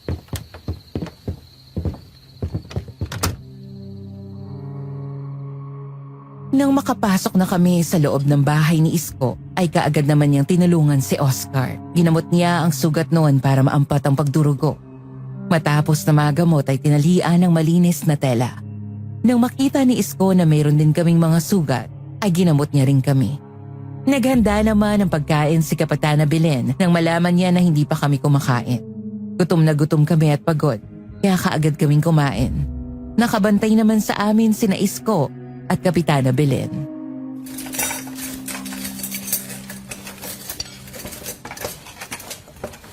Bakit nga pa rin nagagalit sa yung mga aswang? Dahil sa pagtulong ko sa mga taong nangangailangan ng aking tulong, mayroong nabibiktima ng mga aswang na gusto nilang maging katulad nila, pero kinagamot ko, kaya hindi natutuluyang maging aswang. Nabibigo silang magparami ng kalahi. Dahil doon ay pinagtatangka nila ang buhay ni Isko kaya nga lang ay silang nadidiskrasya dahil mas tuso kami kesa sa kanila. Kaya kanina ay sinabuyan kayo ni Kapitana Belen ng asin para malaman kung aswang kayo o normal na tao. Hindi na naman mapakali ang mga alaga mong aso, Isko. Humanda kayo. Mukhang may mga bisita na naman tayo. Mga masasamang nilalang ng kadiliman. Mga aswang bang sinasabi mo, Isko? Oo, meron na namang mga aswang sa paligid. Ang mga huli ng mga tiktik na yan, ang katunayang nasa paligid na sila. Hindi kaya nasundan tayo ng mga aswang na humahabol sa atin, Merly. Hindi silang lahat namatay sa pagsabog. Kung ganun, nasayang lang bang ginawa ni Mang Nicanor? Hindi natin sigurado. Kagaya ng sinabi ni Isko, may mga aswang din na nagtatangka sa buhay niya. Baka iba naman ang mga aswang na to sa mga aswang na humahabol sa atin. Pwede sila rin yon. Baka hindi sila lahat nadamay sa pagsabo. Pero marami na silang tama ng balan sa kanilang mga katawan. Bakit hindi pa sila namatay? Kahit marami na silang tama at sugat, hindi pa rin sila basta mamamatay kung hindi binditado ang nakasugat sa kanila. Dapat din ay sa puso sila patamaan o sa ulo para hindi na sila mabuhay. Kaya pala nagagawa pa rin nilang lumusob kahit nasugatan din sila. Parang hindi nababawasan ang kanilang lakas at bangis. Pero ngayong wala nang bala ang aming mga baril, paano kayo makakatulong sa inyo? May mga binditadong armas dito na pwede niyong gamitin laban sa kanila. Pwede rin ang sibat na buho basta patatamain sa kanilang mga puso. Magiging tiyak ang kanilang kamatayan. Sige na, pumili na kayo ng mga armas na gagamitin ninyo. Ang mga aswang ay pumasok na sa aking bakuran, kaya ang mga aso ko ay nagkakagulo na. Kumuha rin kayo ng asin at pawang. Makakatulong din itong panglaban sa mga aswang. Itong buntot pagi at siit ng kawayan ay pwede rin panlaban sa kanila. Dahil sa sinabing iyon ni Isko, ay binitawan ko ang itak na galing kay Mang Nicanor at kinuha ko ang itak na ibinibigay ni Kapitana Belen na sinasabi niyang benditado. Kumuha naman ng sibat na buho sina Oscar at Boss Sergio. Kumuha rin ng asin at bawang. Kaya ang ginawa ko ay kinuha ko na rin ang buntot pagi. Tapos ay sinundan ko na si Isko. Nang makalapit na ako kay Isko, ay nakita ko na sumilip siya sa bintana ng bahagya iyong buksan. Matapos ay tumingin siya sa akin. Humanda kayo sa isang matugong labanan. Mukhang mapapangis ang mga aswang na ito. Napatay na nila ang mga alaga kong aso. Ganyan din ang ginawa nila sa mga alaga ni Mang Nicanor nang sumalakay doon. Tingnan mo, sinisira nilang sasakyan ninyo. Ibig sabihin, ay kayo talaga ang pakay ng mga aswang na ito. Bakit sobrang galit nila sa inyo? May nasagasaan kaming aso. Hindi naman namin alam na batang aswang pala yun. Kasi nga sa ilang na lugar naman nangyari yun. Malayo sa baryo kaya hindi namin iniisip na ganun palang nabangga namin. Pasensya ka na kung nadamay ka pa. Kasi nakasilong kami dito sa bahay mo. Walang problema. Kagaya nga ng sinabi ko na, kahit noong hindi pa kayo dumarating ay sinasalakay na rin ako ng mga aswang na ito. Kaya lang hindi ganito kadami ang mga sumasalakay dati. Para isang angkan na yata ang mga ito Magdalawang grupo tayo, Kapitana Belen. Doon kayo sa itaas. Isama mo ang 3 barangay tanod. Kami naman dito.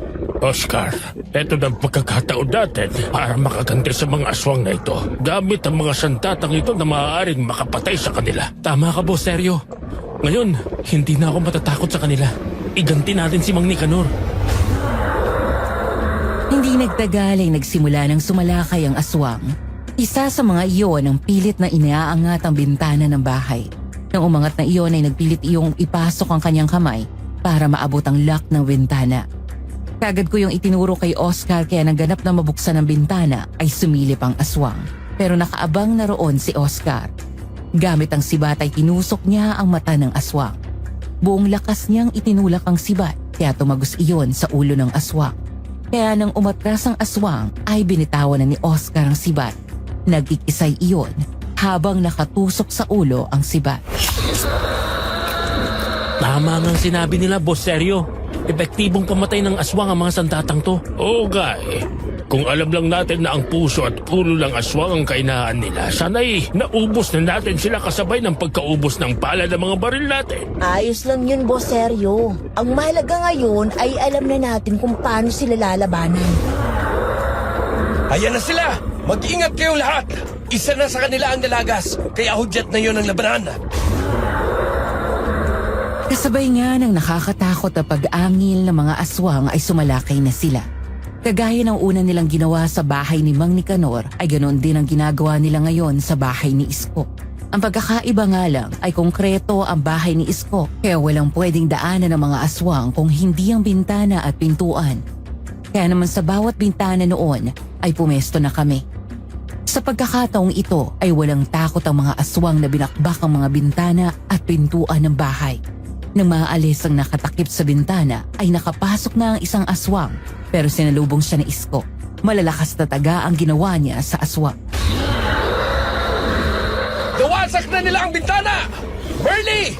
Bantayan ninyo ang bintana na ito! Mayroon lang akong gagawin. Saan ka pupunta? Mayroon lang akong kukunin sa kusina. Magagamit natin yon laban sa mga aswang na nasa labas. Oscar! Tulungan mo ako! Ano bang gagawin natin sa kusina? Mayroon akong gasolina doon na nakalagay na sa mga bote. At mayroong mitsa. Pinagandaan ko na talaga ang mga ganitong pagkakataon. Dalian natin! Baka hindi na mapigilan ni Marley ang pagpasok ng mga aswang. Gawin nyo na ang gagawin nyo. Tutulungan ko si Merly para bantayan ang nakabukas na bintana. Nagulat nga kami ni Boss Sergio nang biglang sumulpot sa bintana ang aswang. Umaangil iyon habang nagpupumilit na pumasok. Tinaga ko yon pero kaagad na nakailag at lumayo doon sa bintana. Sinamantala iyon ng mga barangay tanod at binuhat ang aparador at inaharang sa bintana. Kaya naman sumandal na ako sa aparador. Pinagpawisan ako ng malapot habang hawak ng mahigpit ang buntot pagi at ang itak.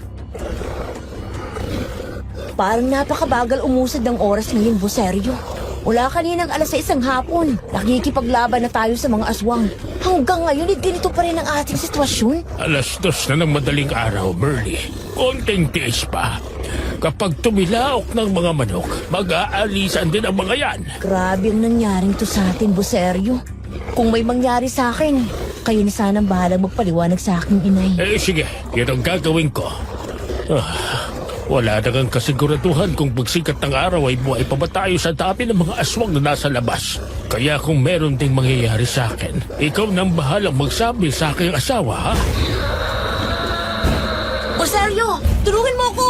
Winawasak na ng mga aswang ang aparador na iniharang natin! Unti-unti na rin nasisira ang bintana ng bahay sa parting ito. Di nga nagtagal, ay nawasak na ang bintana sa gawing iyon. Kaya naman nakita na namin na nakatayo roon ang 5 aswang. Kaya tumakbo na kami palayo roon. Papasok na sana ang mga iyon nang batuhin sila ni Isko ng gasera na may lamang gasolina. Nang bumagsak iyon sa harapan ng mga aswang, ay sumabog yon at nagliyab. Kaya ang mga aswang na naroon ay nagsimulang masunog ang katawan. Nagtakbuhan palayo sa bahay ni Isko. Dahil doon, ay kumuha din kami ng mga bote na may mitsa at puno ng gasolina. Sinindihan namin yon. Ate Merly, kapag sinabi kong buksan mo ang bintana, buksan mo. At ihahagis ko palabas ang bote ng gasolinang to. Sige, pagbilang ng 3 ha. 1, 2, 3. Ngayon na! Sunog kayong lahat dito! Mamatay kayong lahat! Oscar! Sa gawing ito, may mga aswang din na nagpipilit pumasok! Masisira na ang bintana dito! Sige boss, kagaya ng ginawa ni Ate Merly, alisin mo ang lock ng bintana at hahagisan ko ng gaserang may gasolina. Ganoon nga din ang ginawa ni na Oscar at Boss Sergio. Pati ang mga barangay tanod at si Kapitana Belen ay kumuha na ng mga bote ng gasolina at hinagisa ng mga aswang sa labas ng bahay matapos nabuksan ang mga bintana. Dahil doon ay maraming mga aswang ang nasunog nang masabugan ng mga bote ng gasolina. Pero mayroong mga bote ng gasolina ang nasalo ng mga aswang at ibinato sa bahay ni Isko, dahilan para magsimulang masunog ang bahay. Nang makita namin na nagliliyab na ang paligid nito, pumasok na ang malakas na usok sa loob ng bahay at napilitan na nga kaming lumabas. Sa pagkakataong iyon ay nakita namin ang mga aswang na nasusunog. Ang iba naman ay pilit na hinuhubad ang mga suot na damit. Kahit lapnos na ang mga katawan, ay hindi pa rin sila natatakot dahil mahigpit ang utos ng mga pinuno nila. Ngayong nasa labas na sila ng bahay, pagkakataon na natin ito mga kasama. Pinahirapan tayo ng mga hangalin. Marami na sa ating mga kasama ang nasaktan, kaya lalo akong nagagalit. Kaya naman pala malalakas ang loob ng mga aswang na narito. Kayo palang namumuno sa kanila. Kaya rin naman lumakas ang loob ng mga tao niya dahil tinutulungan mo. Itigil na natin ang walang katapusang patayan na ito, Kuya Alfredo. Ate Edna! Tinawag mong kuya at ate ang mga pinuno ng mga aswang. Ibig sabihin, may kaugnayan ka sa kanila? Mga kapatid ko sila, Merly. Pero bakit ka iba ka sa kanila? Hindi ka aswang na kagaya nila. Hindi naman sila dating aswang. Naging ganyan lang sila nang mahawa sila. Pero sa halip na magpagamot sila sa akin, ay ginusto nila ang pagiging aswang. Yun ang dahilan kaya paulit-ulit nila akong sinasalakay. Gusto nila na maging kagaya nila ako. Dahil isa kang hangal, gusto mo pa na maging kaaway kami kaysa sumunod sa gusto ko. Kaya buo na ang aking pasya. Kung hindi ka magiging kauri namin at patuloy ka magkikipagtulungan sa mga taong kumatay sa aming anak, kakalimutan ko na kapatid kita. Matagal mo na yung kinalimutan, Kuya Alfredo. Dahil kung talagang kapatid pang turing mo sa akin, hindi mo uutusan ang iyong mga tauhan na saktan ako at patayin upang sa muli kong pagkabuhay ay maging kagaya ninyo na ako. Isang kang hangalis ko. Hindi mo nakikita ang bintahe ng pagiging aswang. Kaya kung ayaw mo sa amin, ayaw din namin sa'yo. Mga kasama, patiin ninyo silang lahat. Wala kayong ititirang buhay. Mga kasama, ipagtanggol ninyo ang sarili ninyo. Kapag mayroon kayong pagkakataon, tumakas na kayo. Hindi ka namin iiwanan, Isko. Lalaban ako hanggang sa huling hininga ko. Ako din, lalaban na ako hanggang meron akong hininga. Hindi ako papayag na maging katulad nyo! Kaagad nga na sumugod ang mga aswang, kaya nakipagsapalaran na kami. Nagkanya-kanya na kami ng diskarte kung paano namin sila lalabanan gamit ang mga bentidadong itak, buho at buntot pagi. Kahit meron na kami mga sugat at may mga nararamdamang takot, ay nanaig pa rin sa amin ang kagustuhang mabuhay. Kaya bawat aswang na lumalapit sa akin ay tinataga ko at hinahampas ng buntot pagi. Kaya nga lang, ang mga aswang kahit nasasaktan at nasusugatan ay patuloy na sumusugod para sundin ang utos ni Mang Alfredo. Huwag kayong matakot sa kamatayan dahil kahit mamatay kayo ngayon, pagdating ng susunod na gabi at lumiwanag ang buwan, ay muli kayong mabubuhay habang nasa katawan ninyo ang kamandagang isang aswang. Mangyayari lang ang sinasabi mo kung hindi kayo masusunog. Pero kapag naging abo na kayo, wala na kayong pagkakataon na mabuhay pa. Kaya lahat kayo ay susunugin ko! Meron pa kaming hawak na ilang bote ng gasolina dito! Tama, Cisco! Hindi ko sasayangin ang mga bote ng gasolina na ito! Sige! Lumapit kayo sa inyong katapusan! Huwag niyo kaming takutin, mga hangal! Alam naman namin na yan na lang natitira niyong paglaban sa amin! Mga kasama! Pantayin niyo na ang mga hangal na yan! Desperado na talaga ang mga aswang na ito na patayin tayong lahat. Siguraduhin mo na matatamaan at masusunog sila, Oscar. Sa palagay ko, hindi kayo magtatagumpay sa mga plano nyo dahil paparating na mga taong baryo nakakita sa nasusunog na bahay ni Isko. Mga kasama, pasabugin nyo na ang mga kasera na yan! Nang makita nga namin na paparating na ang mga taong baryo na mayroong dala ng mga sulo at armado ng mga baril, itak at sibat, ay nagulat ang mga aswang na naroon. Ngayon ay baliktad na ang sitwasyon. Sila na ang natataranta nang makita ang mga paparating na tao. Kaya sa halip na sumalakay papunta sa amin, ay umatras na ang mga aswang. Nataranta nang makita ang mga taong baryo na dumarating, nagtakbuhan ang mga aswang. Hindi ba ito ang muling ating makikita, Isko? Babalikan namin kayo. Hindi kayo makakatakas! Mamamatay kayong lahat! Ngayon na, Oscar! Pasabugin mo na mga kasera na yan! Oo, Ate Merly! Tulungan natin ang mga taong baryo sa pagtugis sa kanila! Nang ihagis nga ni Oscar ang 2 gasera na puno ng gasolina, ay sumabog ang mga yon at kumalat ang mga nagliliyab na apoy. Marami sa mga aswang ang nasunog ng tamaan ng nagliliyab na gasolina. Tiniyak ng mga taong baryo ang kamatayan ng mga yon. Habang kinakalaban ng mga taong baryo ang mga aswang, ay hinabol naman namin sina Aling Edna at Mang Alfredo. Pagdating nila sa tapat ng malalaking puno, ay bigla silang nawala. Kaya naman natigilan kami ni Oscar. Di nagtagal, ay dumating na rin si Boss Sergio.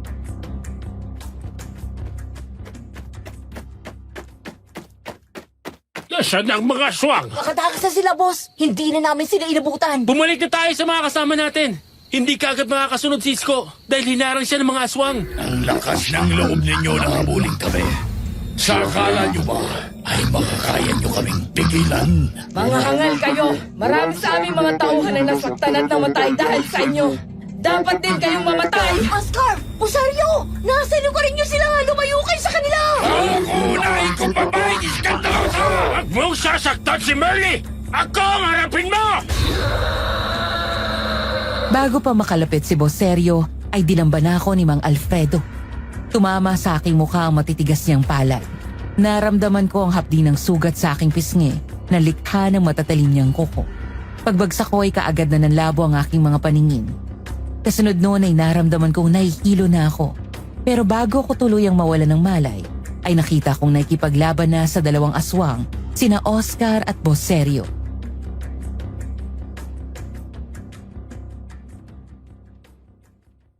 Nang ako ay muling matauhan, nasa loob ako ng isang kwarto. Nakahiga na ako sa isang papag. Marahan akong bumangon nang makita ko sina Isko.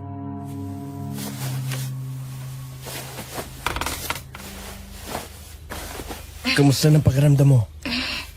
Ang sakit ng buo kong katawan. Nasaan ba tayo? Nandito tayo sa bahay ni na Kapitana Belen. Nasunog na kasi ang bahay ko. Kaya dito muna tayo pansamantala tutuloy sa kanila. Pasensya ka na. Dahil sa amin, nasunog ang bahay mo. Kagaya ng sinabi ko, noon pa man ay gumagawa na ng paraan ng mga aswang para kalabanin ako at maghasik ng lagim sa baryong ito at sa mga karatig na lugar. Pero mas lalo silang nagalit ang tulungan mo kami. Nasa na nga palang aking mga kasama? Sina Oscar at Boss Sergio? Huwag ka mabibigla, Merly. Pero wala na mga kasama mo. Namatay silang 2 sa pagtatanggol sa iyo. Nasa morgue sa bayan ang mga bangkay nila. Ipinadala na doon ni Kapitana Belen. Patay na silang 2? Kaya pala palagi sinasabi sa akin ni Boss Sergio na kapag merong nangyari sa kanya, Ako nang bahala magpaliwanag sa kanyang asawa. Aalis na ako, Isko. Uuwi muna ako sa amin. Lakasan mong loob mo, Merly. Ang kailangan mong gawin ay magpalakas ng katawan. Ihahatid kita sa inyo kapag maayos ang pakiramdam mo. Ngayon na ako uuwi. Aalis na ako dito.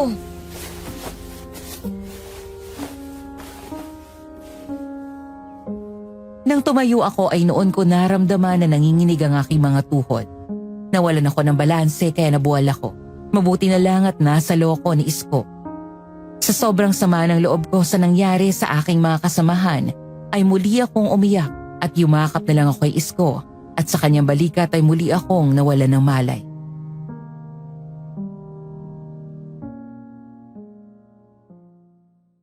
Nang muli akong magising makalipas ang mahabang tulog, ay si Kapitana Belen na ang aking nakita na naroon sa aking kwarto.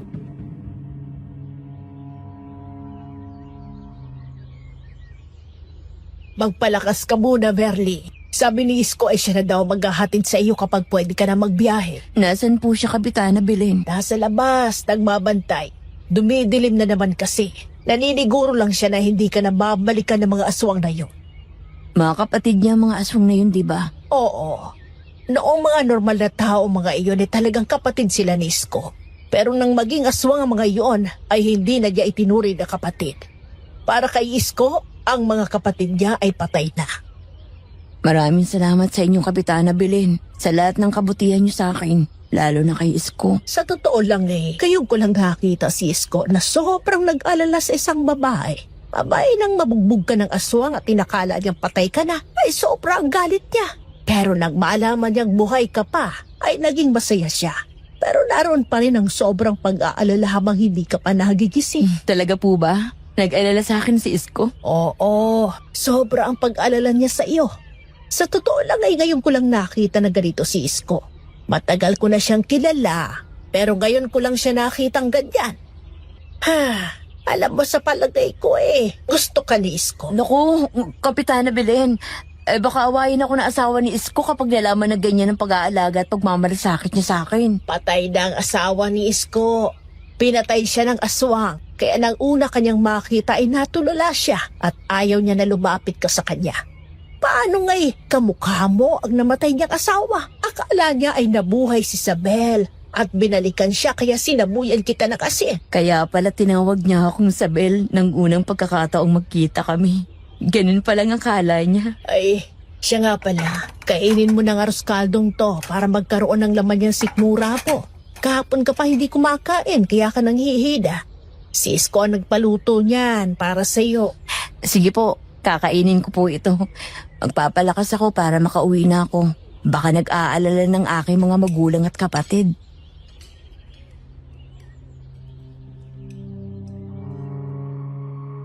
Nang lumabas nga ng kwarto si Kapitana Belen, ay kinain ko na ang arroz caldo na manok.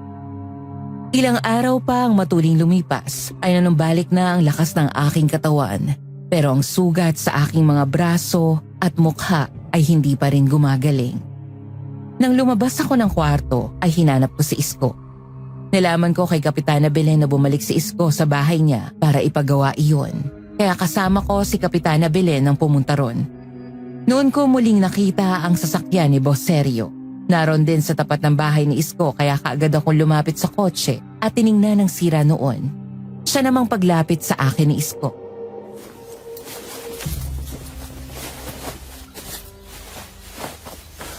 Marunong ka bang gumawa ng sasakyan? Oo, itong trabaho ko Isa akong mekaniko na isinisamin ni Boserio kapag meron silang bibiling sasakyan. Kaso minalas kami nitong mga huling lakad namin. Pasensya ka na. Wala na kaming nagawa para mailigtas sila. Wala na tayong magagawa dun. Hindi naman pala nabutas ang tangke ng gasolina nitong kotse. Nahugot lang ang hose na papunta sa makina kaya hindi na tumakbo. Pati ang wiring gauges ay naputol kaya akala ko ay empty gas na. Mabuti naman kung ganon.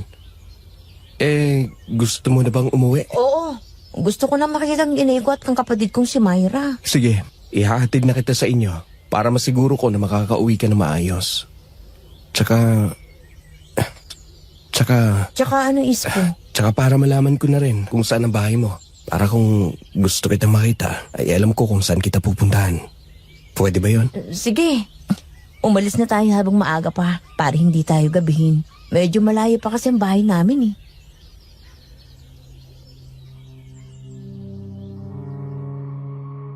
Sumang-ayon naman si Isko kaya nang makuha ko na ang aking bag ay nagbiyahe na kami para ihatid niya ako sa aming bahay. Gamit na rin ang kotse nang maayos ko nang maidugtong ang mga naputol na hose at wirings nun.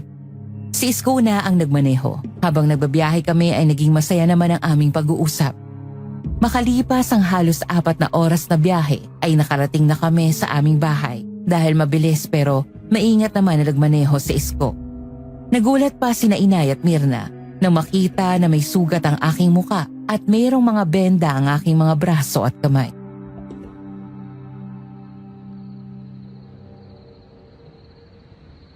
Barely, anak. Ay, Diyos ko namang bata ka. Ano bang nangyari sa'yo? Habang kwento, Nay. Hindi naging magandang aming biyahe ni na Oscar at Boserio. Bakit ka nasugatan? Nasaan na sila Oscar at Mang Seryo? At sino lalaking tong kasama mo? Patay na sina Oscar at Boserio. Pinatay sila ng mga aswang. Kung hindi nga ako tinulungan itong si Isko, baka pati na rin ako nakagaya nila. Ay, napunta pala kayo sa lugar na merong mga aswang. Ay, Diyos ko. Ay, mabuti na lang pala at natulungan ka nitong si Isko. Opo, Inay. Baryo yun ng mga aswang. Merong isang angka ng mga aswang ang nagalit sa amin. Kaya nangyari ang bagay na yun. Siya nga pala, Isko, si Nanay Tinay at ang aking kapatid na si Myra. Kumusta po kayo? Ako na po ang nagati dito kay Marley para makatiyak ako na makakauwi siya ng maayos. Maraming salamat sa iyo, Isko. Utang na loob namin sa iyo ang ginawa mong pagtulong sa akin, kapatid. Oo nga naman, Isko. Ay siya, maupo ka muna at magluluto ako ng hapunan. Dito ka na kumain. Sa susunod na lang po siguro. Gagabihin na ako masyado kung hindi pa ako aalis ngayon. Marley, babalik ako sa ibang araw ha? Maraming salamat, Isko. Anumang oras na bumalik ka, bukas ang pintuan ng aming bahay. Maraming salamat, Marley.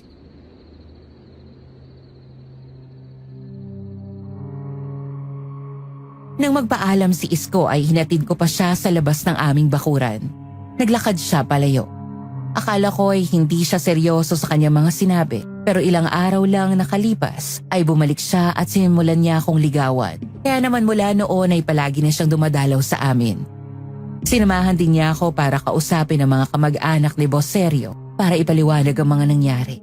Ganon din sa mga kamag-anak ni Oscar. Sila na ang kumuha ng bangkay ng mga iyon sa bayan.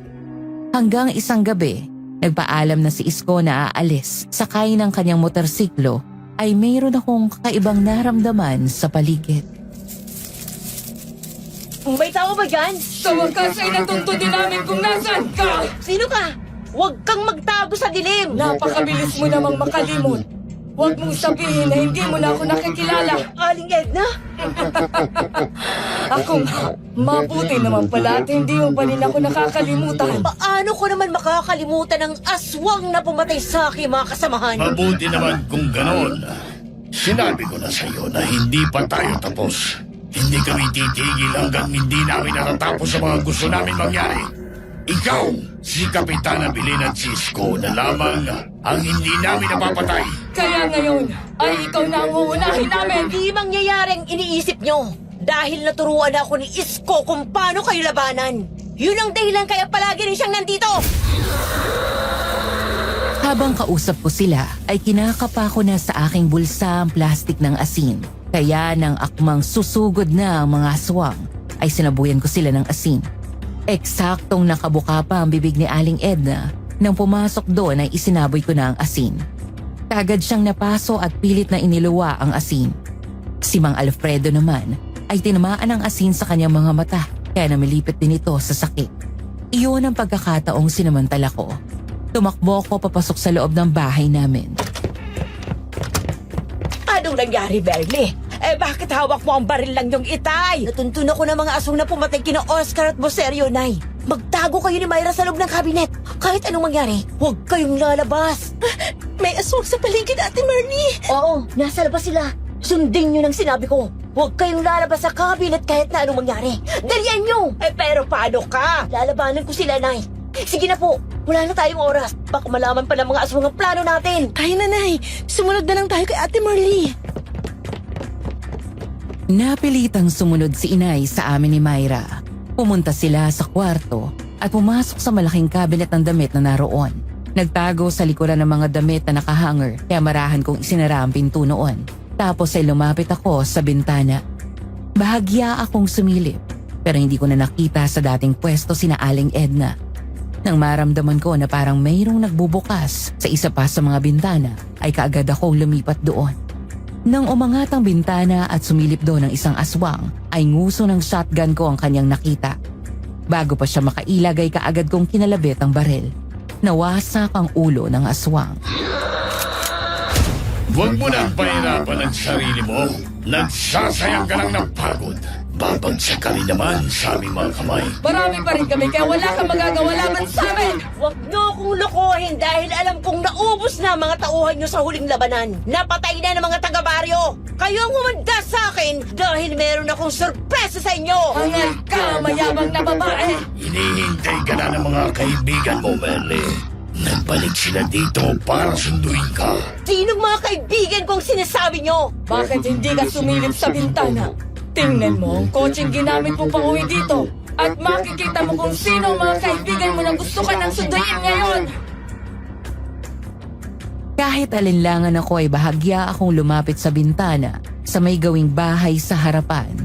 Dahan-dahan kong binuksan iyon at sinilip ko nga ang kotse na nasa labas. Nagulat ako nang makita kong naroon sina Oscar at si Boss Sergio. Pareho silang nabuhay. Pero sa pagkakataong ito ay alam ko na hindi na sila mga normal na tao. Nang makita nila ako ay kapwa sila natuwa at lumakad palapit sa aming bahay. Sumama ka na sa amin, Merle. Huwag ka nang lumaban. Masarap pala ang maging aswang na kakaya nila. Tama si Boss Sergio. Huwag ka nang lumaban pa sa amin. Lumabas ka na dyan at ibaba ang iyong armas. Mamamatay ka ng pansamantala. Pero kapag kumalat na sa iyong katawan ang kamandag ng aswang, ay muli ka nang mabubuhay. Isama mo na rin ang kapatid mong si Myra. Di ako makapaniwala na maririnig ko sa inyo mga bagay na yan. Pagkatapos ng lahat ng pinagdaanan natin, kayo pa magsasabi ng ganyan? Mga hangal kayo at ugaling aswang na! Kung hindi ka namin makukuha sa maayos na pakiusap, gagamit kami ng dahas. Gagawin namin ang utos ni Pinunong Alfredo. Sige na, kumilos na kayo. Tapusin niyo na ang babaeng yan. Isama na natin ang kanyang ina at kapatid. Tayo na, Boss Sergio. Walang takot nga ang mga ito na lumapit sa bintana ng bahay kung saan ako nakapwesto. Sina Oscar at Boss Sergio. Itinutok ko sa kanila ang hawak kong baril pero natigilan ako. Parang hindi ko magawang kalabitin ang gantilyo nun. Parang hindi ko sila makakayang patayin. Parang hindi kaya ng aking dibdib. Pero ang aking isipan ay sinasabing tapusin ko sila dahil hindi na sila yung mga dati kong kasama. Umalis na kayo dito! Huwag niyo akong pilitin na labanan kayo!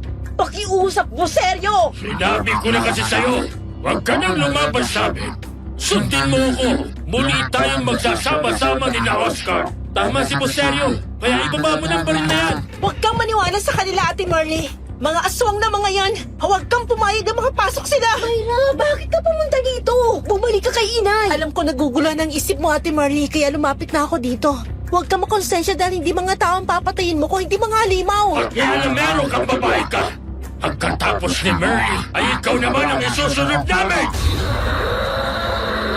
Pinwersa na nila Boss Sergio at Oscar ang bintana ng aming bahay hanggang sa masira iyon. Doon ako nagdesisyon na paputokan sina Oscar at Boss Sergio. Kaagad naman silang nakaalis sa bintana at nagtago sa dilim. Nang sumilip ako sa bintana ay muli kong nakita na nasa di kalayuan sina Mang Alfredo. Pinaputokan ko rin sila pero nagtago sa likuran ng mga sasakyan na naroon. Kaya muli kong pinagtago si Myra. Hindi kita iiwanan, Ate Marley. Alam ko magulo ang isip mo. Balikan mo si inay. Ako nang bahala dito. Tama ka. Hindi na ako dapat na makonsensya dahil hindi naman sila normal na tao. Mga aswang sila na kagaya ni Aling Edna at Mang Alfredo. Kailangan din silang mamatay para wala na silang mapirwis yung tao. Sige ate, babalikan ko si inay. Pero mangako ka na hindi ka magdadalawang isip na labanan sila kasi mga aswang na sila ngayon. Oo, yun ang gagawin ko. Ako nang bahala dito. Bantayin mo na lang si inay, please. Nang pumasok na sa kwarto si Myra, ay narinig ko ang malakas niyang sigaw. Nagmamadali akong pumunta roon kung saan nakita ko na nasira na pala ang bintana. Doon nakapasok si Aling Edna. Pero bago niya makagat si Myra, ay pinaputukan ko siya. Hindi niya nagawang ilaga ng mga bala ng shotgun. Duguan siyang bumagsak. Kaagad na bumulwak sa kanyang bibig ang dugo. Umagos sa kanyang katawan ng maraming dugo dahil sa dami ng mga naging sugat niya, likha ng malalaking bulitas na bala ng shotgun. Hangal! Babalikan kita! Tawang hangal! Hindi ka na makakabalik pa. Hindi ka na rin mabubuhay pang muli dahil magiging abo ka na pagkatapos mong mamatay. Anong ibig mong sabihin? Pinaghandaan ko ng pagkakataong to. Ang baril na ito at ang mga bala ay binditado na. Sinamahan ako ni Isko sa kakilala niyang pare dahil alam niyang takbo ng utak ng mga kagaya niyo. Naisad mo ko. Patay na ba siya, Ate Marley? Oo, patay na siya. Tingnan natin kung ano nang mangyayari sa kanya. Oh, tama nga si Isko. Magiging abo sila kaya wala ng pagkakataon pang mabuhay at makaganti. Dahil sa nakita ko nangyari kay Aling Edna, ay lumakas na ang aking loob. Marahan akong lumabas ng bahay para labanan na ng harapan sina Mang Alfredo, Oscar at Boss Sergio. Maingat ko silang hinanap sa paligid gamit ang flashlight, pero hindi ko na sila nakita. Nang makarinig ako ng mga yabag sa talyer, ay maingat akong lumapit doon habang hinahanap sa paligid ang mga aswang. Naggulat ako nang sabay-sabay silang lumabas at napapaligiran na nila ako. Alam ko na dalawa na lang ang bala mo. Kahit mapatay mo ang dalawa sa amin, mayroon pa rin dalawa na sasalakay sa iyo. At bukod doon ay nasa panganib na ang iyong inay. Nasa loob na ng bahay ninyo si Edna. Yun ang akala mo. Pero ang totoo, pinatay ko na siya bago pa ako lumabas dito. Hindi na siya mabubuhay pa dahil naging abo na siya. Hangal, huwag mo kong lolokohin. Edna! Edna, nasaan ka na? Sinabi ko na sa'yo, patay ng mahal mong asawa kaya ikaw nang isusunod ko. Humanda kayong tatlo dahil binditado ang baril at bala ko. Kung ganun, ay papatayin ka na din namin. Oscar Sergio, tapusin na natin ang hangal na ito! Sabay-sabay na sumugod ang tatlong aswang. Una kong pinaputukan si Oscar na ilagan niya ang bala ko. Nagtago siya sa likuran ng sasakyan pero minalas-malas naman na masapol si Boss Sergio. Duguan siyang bumulagta. Nang muli kong kalabati ng baril ay hindi na yun pumutok. Kaya naman natutuwang lumabas sa pinagtataguan sina Mang Alfredo at Oscar. Tama nga ang sinabi ko, wala ka ng bala! Ngayon ay umaayon na talaga sa amin ang pagkakataon. Mamamatay ka ngayong gabi kasama ang inay at kapatid mo. Pero huwag kang mag-alala. Sa muli mong pagkabuhay, magiging kagaya na kita. Ikaw ang papalit kay Edna bilang asawa ko. Masyado naman ang pangarap mo. Sa palagay mo ba ipapayag ako na patayin mo at agawin ang babaeng mahal ko? Ikaw na naman. Talagang palagi kang umahadlang sa mga plano ko. Hindi magtatagumpay ang lahat ng mga masasamang balak mo. Patuloy kitang aadlangan hanggang sa matapos ang iyong kasamaan. Isko, nagbalik ka. Malayo na ako nang makapa ako sa aking bulsa ang ibang bala ng shotgun na ipinahawak mo sa akin nang manggaling tayo kay Padre. Tapos ay narinig ko ang malalakas na putok ng baril mo, kaya nagmadali akong bumalik. Kung gano'n ay tayo na, Oscar. Ikaw na ang bahala kay Merly. Akin si Isko. Masusunod, pinuno. Kaagad na lumapit sa akin si Isko at iniabot ang 3 bala ng shotgun. Kaagad kong inilagay iyon sa hawak kong shotgun. Kaya nang sabay na sumugod sa amin ni Isko si Mang Alfredo at Oscar ay kaagad naming pinaputukan. Dahil nasa ere ang dalawa ng dumamba ay hindi na nila nagawang ilaga ng mga bala namin.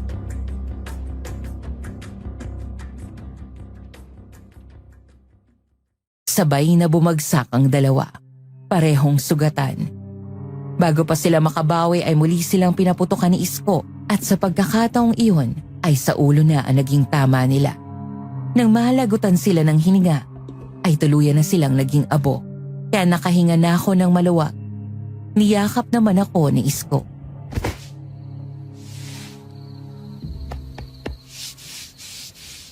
Tapos ng lagim na dala nila. Matatahimik na tayo. Salamat, Isko. Kung hindi ka dumating, baka napahamak na kami ni na inay. Hindi ipinahihintulot ng Diyos na mapahamak tayo, Marley. Palagi ko yung ipinagdarasal sa Kanya. Dahil mahal kita.